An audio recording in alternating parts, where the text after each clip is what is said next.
Hey there, good morning, and welcome back here to Just the News AM. I am Carrie Sheffield, and so glad that you're with us. Well, joining us here on the show, friend of the show, is Carrie Swain.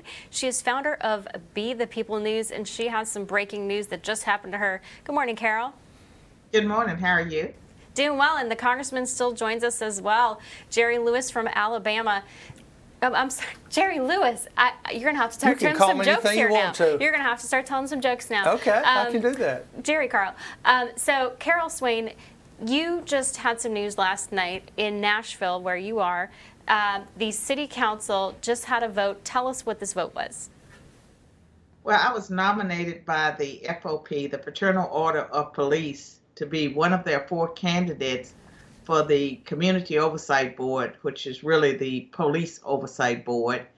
And it was put in place in Nashville in 2018.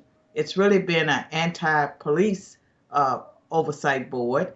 Crime is soaring in Nashville, but this board, is all about police.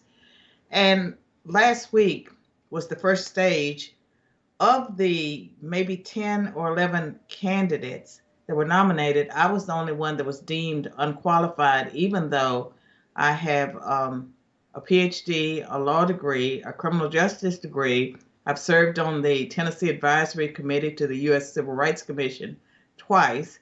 And during the time I was on the faculty at Princeton University, I had teenage sons.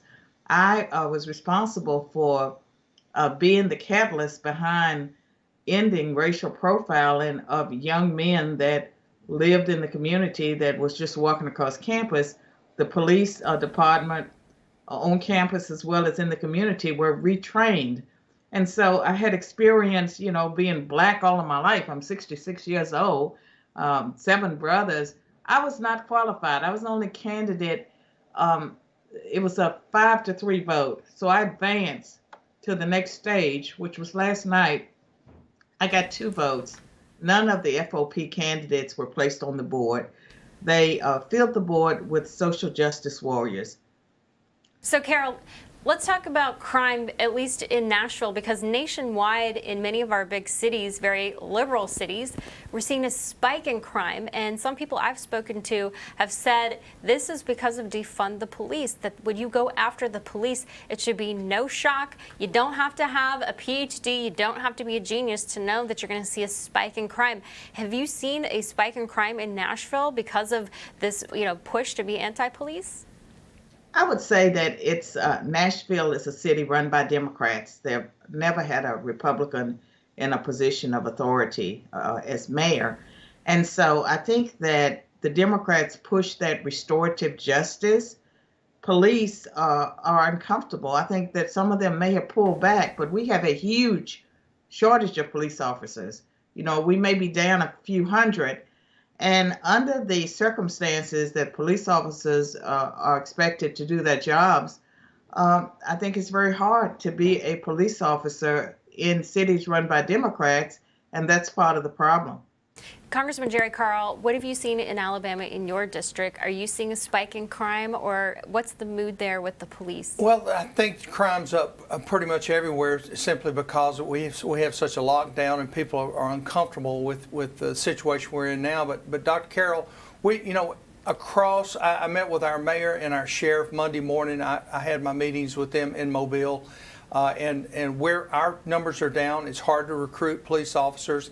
And it's because these groups, they target these police officers and these deputy sheriffs and leadership that wants to increase those numbers and make the streets safer.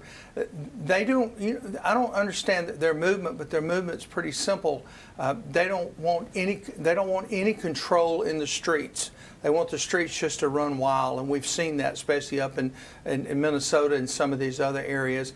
In the South, we have a history of respecting police officers. We were all raised that way to protect. That's who's protecting our homes. So for you not to get on that board, I just find just bizarre, especially considering the FOP of all people. I mean, those are the people that are serving front line or have served front line. To have someone on that board to be their voice, it's huge. And shame on Nashville. Just shame on Nashville. I'm sorry. And I'm sorry for you because you're more than qualified. That's obvious. The the thing that really gets me is, quote, they call themselves the Community Oversight Board.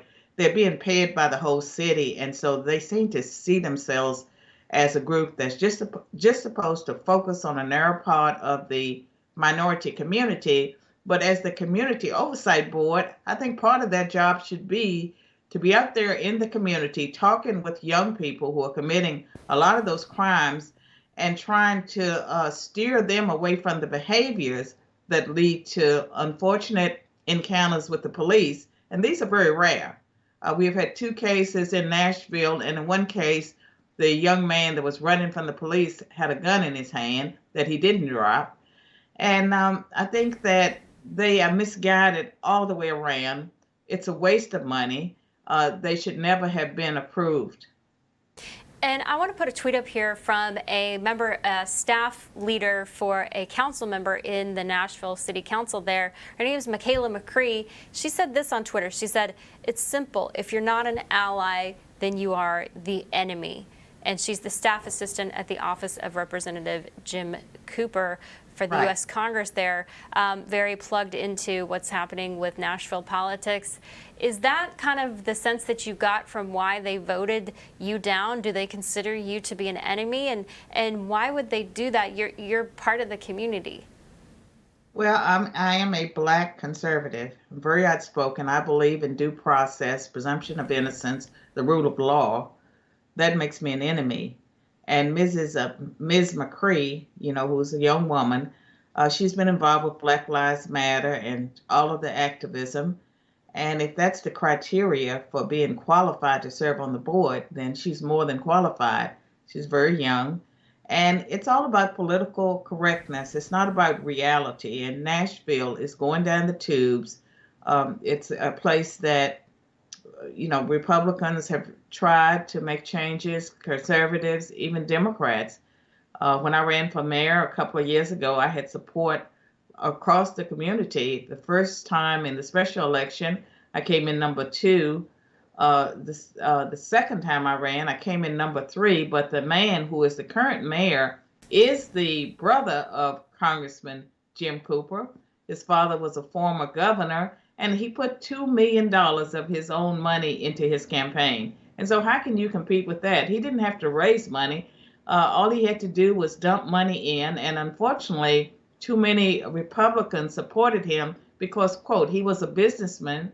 He courted them. Sounds like a lot of swamp type behavior. But I want to ask you real quick in just the few seconds that we have left about this reparations bill. So a Democratic Congresswoman, she has introduced this, Sheila Jackson Lee. She wants reparations. She says this is something that's needed and it's going to test Joe Biden and Harris on this issue of racial justice. What's your read on this reparations bill? Well, I mean, they've been trying since 1987. John Conyers put forth a bill just about every year. Given the racial climate in our country, it may advance, but we know that it will not address the problems of our nation or Black people. It's a waste of time, waste of resources, will not do anything good. All right, Dr. Carol Swain, thank you so much. Thank you. And Congressman Jerry Carl stays with us here on set. We've got Paris Denard. He's a senior outreach director for Black Media Affairs for the Republican Party. Stay tuned.